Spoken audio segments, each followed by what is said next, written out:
I, 32 male, was married to my wife, let's call her Emily, 29 female, for a year. Have known her for 3.5. I met her through her brother, Mike.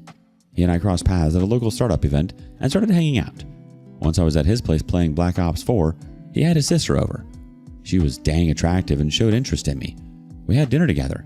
I asked Mike, "Do you mind if I take Emily's number? Bro code, you know?" He nodded. Emily and I exchanged numbers and eventually started dating. And before long, her parents were singing my praises. She took me to meet them after it was just a couple of months of seeing each other. Her parents lived about 4 hours away. Initially, I was reluctant to travel so far, but after meeting them once, the travel was worth it. They were warm and loving. Mike had moved to another city for his business purposes by the time we got engaged. Felt like his only job was matchmaking. Her parents loved that I was a hardworking chap, focused on my career, and didn't indulge in stupid stuff. I was building a small business on the side while acing my full-time job in finance. Father-in-law was in the military, had money and reputation. To them, I was exactly the kind of man they wanted for their daughter. He even said they wished Mike was more like me. Not that he was a bum, but he was not stable in his career. Had one failing business after another. Didn't complete college to pursue his entrepreneurial dream. Father-in-law kept bailing him out of the debt his sinking businesses incurred.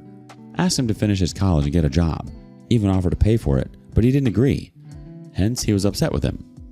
When they got to know I was from an Ivy League college on a full ride, they were blown away. I have never seen someone so proud of me. My own parents never cared. I just got a cold congratulations on my graduation day. So it was a big deal for me. I was raised by my aunt. My parents got divorced when I was 9. Both went in different directions, got married to other people, and have their own families. Anyway, that's a story for another day. So I always craved a normal family life. When I got so much love and respect from Emily's parents, I was ecstatic. Within 2 years of dating her, I put a ring on her finger. I wanted to have a family, have babies, grow old together. She was loving, and most importantly, investing in our future. She had a long list of goals for us. A dream house where the kids would grow up, a retirement home by the sea, financially free by 50, and so on. We didn't take luxury trips or buy expensive stuff for the house. Even if I wanted to buy a new furniture, she would be like, "Let's save it for our future home. This is a rented place. We invest so much here." It sounded logical to me at the time. Life was steady until last month when she told me that Mike's old friend was visiting town for some work and would be staying with us. Let's call him Luke. She described him as Mike's childhood buddy, practically family, someone who grew up alongside them in the same neighborhood. Said he was like a brother to her. I remember asking her why I hadn't met him before. He wasn't at our wedding, hadn't shown up at any events her parents had hosted. She brushed it off quickly. His parents moved from their countryside home a few years ago, lost touch with everyone. Luke's a guitarist and travels the country for his performances. Was in town to perform for some private school. I didn't think much of it at first, but when I finally met him, something didn't sit right. Emily's family carried themselves like they were upper class. They had this air of sophistication. It didn't seem like Luke's parents would fit in their friend circle. Maybe I judged his parents by his looks. I can't help but the man looked like life had chewed him up and spit him out.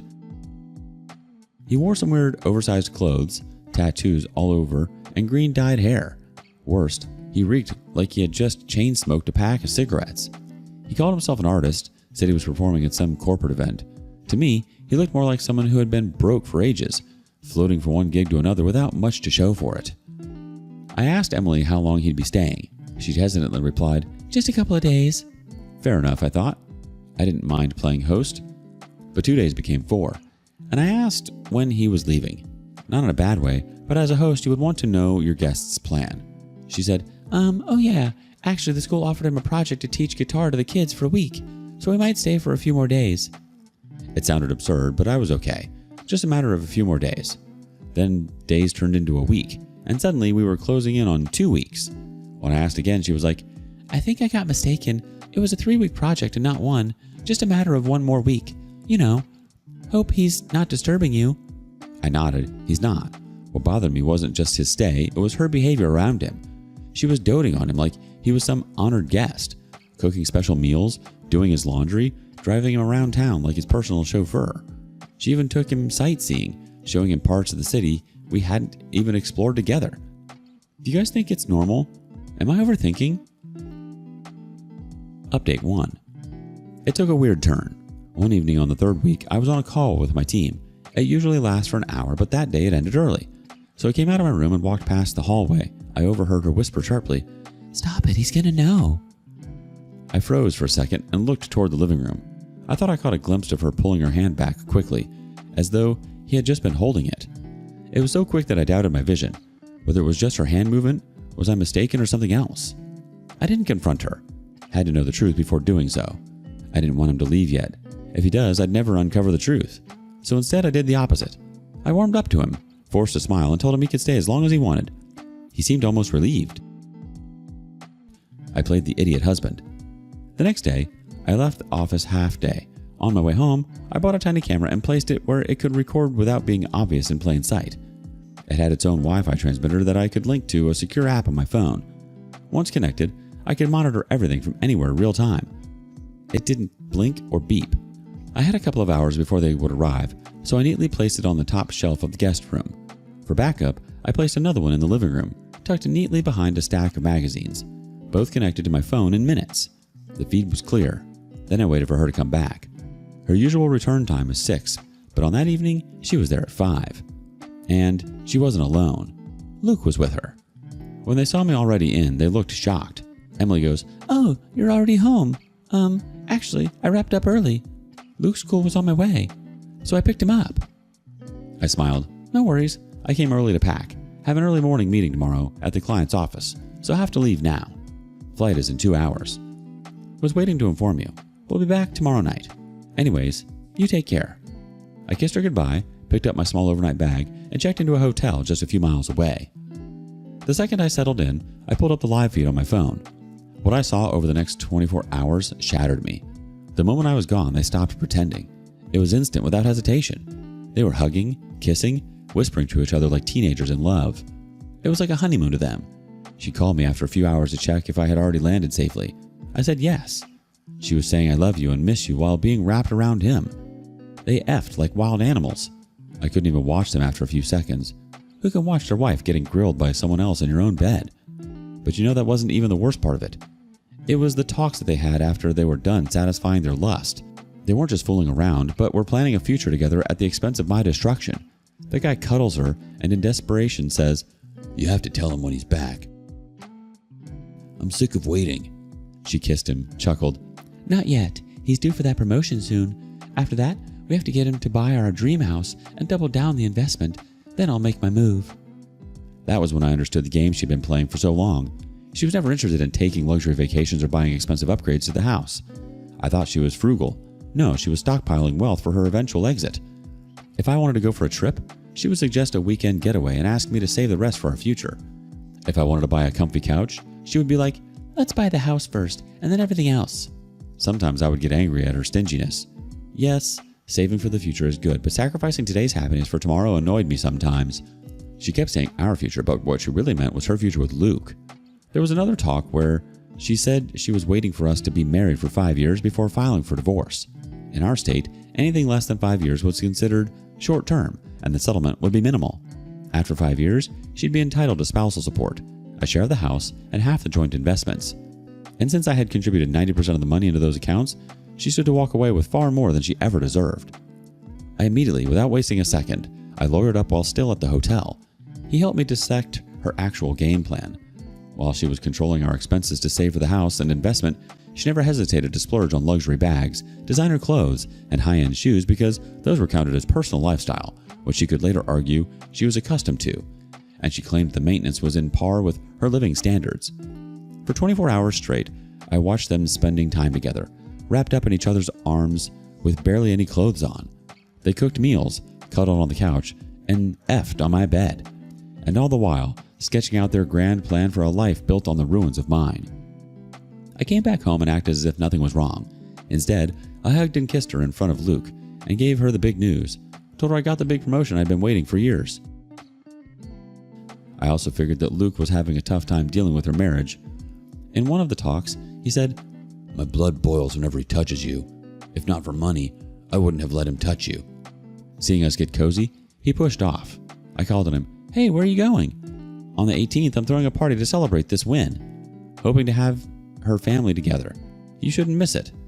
He pushed back that his project is over and next week he has to be somewhere else, so he couldn't make it. I insisted his presence, but didn't push much. He left that very evening. The ETA of the paperwork was 4 to 5 days, so I threw a party on the next weekend where I had planned to serve her after exposing her dirty laundry in front of her whole family. For the next week, I played the role of doting husband, cooked for her, complimented her, and even took her out to dinner one night. She had no idea I was burning out on the inside. Every moment she laughed, every time she touched me, I had to resist the urge to burst, but I needed this last act to be perfect. I sent out the invite to her parents and Mike, told them I was throwing a small party to celebrate my promotion. At first, I'd also planned to invite friends, coworkers, even a few of my relatives. However, when I thought through it, it felt cruel to blindside her parents publicly. They had been nothing but loving and kind to me. They treated me like a son. They didn't deserve to be humiliated in front of an audience. So, I pared the guest list down. On the evening of the party, she decorated the house, arranged the appetizers, and lined up the wine glasses with soft jazz playing in the background. I'd even bought a cake with "To New Beginnings" piped on it. She even floated around in a new dress, smiling, acting like the perfect wife. When her parents arrived, they hugged me warmly. As always, Mike came in next. While exchanging pleasantries, I subtly let out, "I just wish Luke could have stayed for the party.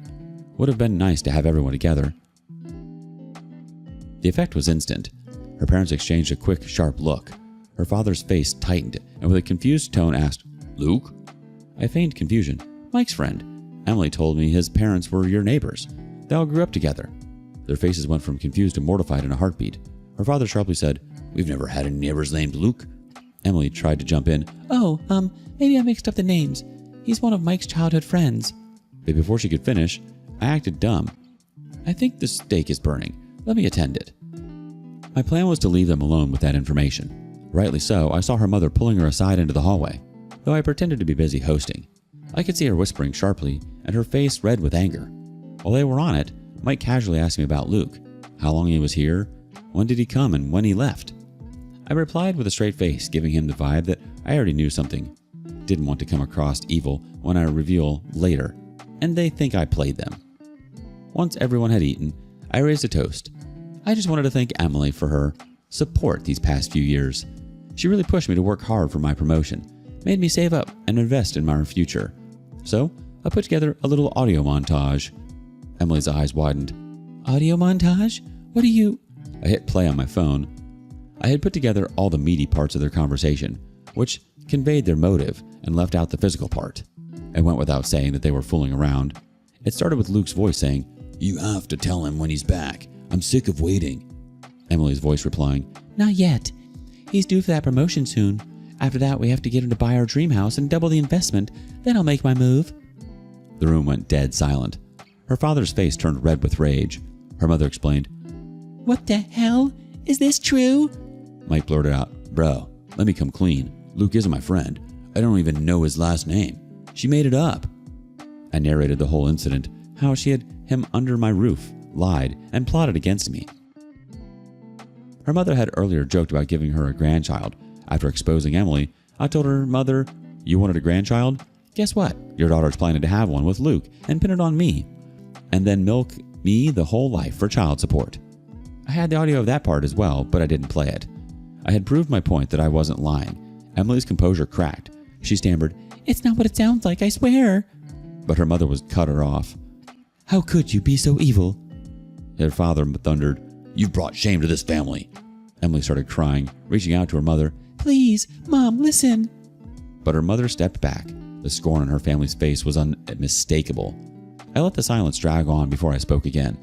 "I have the video too, but I don't think any of you want to see it. This audio's enough." I took out the neatly folded envelope from my jacket and placed it on the table in front of her. "You've been served. My attorney will contact yours. Consider this the official intimation." She froze and just then whispered, "You can't do this." I looked her dead in the eye. "I can, and I just did." Her father lowered his head in shame and then narrated the whole story. Emily has been seeing this loser for many years. Her parents never approved of Luke because he was broke and didn't take his life seriously. He was caught up in some shady activities multiple times. When I first met Emily at Mike's place, she sensed I was attracted to her, and since then she made a plan. Mike also thought I was better for Emily than Luke. That's why he let me date his sister. He swore it was not out of malicious intentions. He thought she had broken up with him after he was arrested for beating up a security guard in a supermarket. However, in hindsight, she actually never stopped seeing him, but she wanted money and stability, which Luke could never give. Hence, she went after me. Milk my money and leave me dry, and spend her life comfortably with her lover. Emily pleaded and begged me to hear her out. I snapped, "Tell me what you want to say." She sobbed and said, "Luke was blackmailing me to meet him, hence I had to have him here. I said all of those things just to get him off my back. I love you. I can't lose you. I'm not a fool to toss my stable life for him." Her mother screamed at her. "And how do you plan to get rid of him?" she whispered. "He's on parole. If he's proved guilty, he'll be in jail." Her father snapped, "That's your plan? What is he blackmailing you for? Show me his threats. I'm going to deal with him." She had nothing to back her claim, except for pleading, "Please trust me. Don't divorce me. I love you." I looked at her parents and said, "You think I can believe her?" He looked at me and nodded once, like a silent apology, then pushed his chair back and stood up. "You're no longer our daughter." Emily broke down, sobbing uncontrollably. She tried to explain, to justify, to blame Luke, but nobody was listening anymore. Her mother looked at her in disgust and followed her father out. Mike muttered something along the lines, "Should have told the truth," patted sorry, and walked out. I sat there watching her collapse. Then I packed my essential stuff into 2 suitcases, dragged them into my car, and moved out to a hotel. I'd used that 1 week's time to find a new place, but it will take another week to get one. Until then, I'm staying at a hotel. Thanks for reading this. If people show interest, I'll post what happens next. Update 2. After I moved out of the apartment that evening, I informed the landlord about it and struck off my name from the lease. A few days later, I went back to the place during her office hours, packed the remaining stuff, and put it in storage until I got my own apartment. It went down for Emily. Her parents cut contact with her. She tried calling me dozens of times that night, crying, begging, swearing she had been forced into it. My lawyer had already told me that the key was not to get caught up in her emotional manipulation, but to stick strictly to the facts and let the evidence do the talking. The next week, Emily finally got her lawyer and came out swinging. She filed a response claiming I had been neglectful, that I worked too much, didn't spend enough time with her, and that her emotional needs were not met. Standard playbook stuff. My attorney was ready. We had the video evidence, the audio clips, the entire timeline of Luke's stay, and even her own recorded words where she said she was waiting for the 5-year mark to cash out. That little slip of hers was gold. It proved intent and outright fraud. My lawyer made sure that was the central argument. The judge's face when he heard her voice on tape, "Let's wait for the promotion and house before I make my move," said it all. Emily's lawyer tried to argue that the recordings violated privacy, but mine countered instantly. Since they were recorded inside my own home, where I had the legal right to surveillance, it was admissible. That shut them down fast. When it came to assets, my lawyer had been brilliant. When I first discovered the affair, he advised me to move my liquid funds into a separate account under my name only. Since 90% of the investments were already in my contribution, he argued that the joint account was funded almost exclusively by me, and she couldn't prove otherwise. The house fund and retirement savings were locked tight, with transaction history showing I had been the one making deposits. In the end, the judgment was brutal for her. She walked away with nothing. No spousal support, no share in the investments, no right to the house fund. The court ruled her conduct was deceitful and malicious. The last I heard, she has moved out of the apartment because she couldn't afford the rent. Beyond that, she doesn't exist in my world. Luke? The rock star who can't even afford his own cigarettes? What a prize. She traded an Ivy League, financially stable husband for dollar store Kurt Cobain. All that scheming, all those future plans, and she ended up with nothing but her parents disowning her and a loser with green hair. Imagine scheming for years, stockpiling someone else's money, and then getting wiped out in court so fast she couldn't even afford the rent after. She totally shot herself in the foot, and I'm here for it. What do you make of this? Share your thoughts in the comments below. And thank you for joining us today in our space. Be sure to like and subscribe and hit that notification bell so you don't miss out on our next video. Until next time.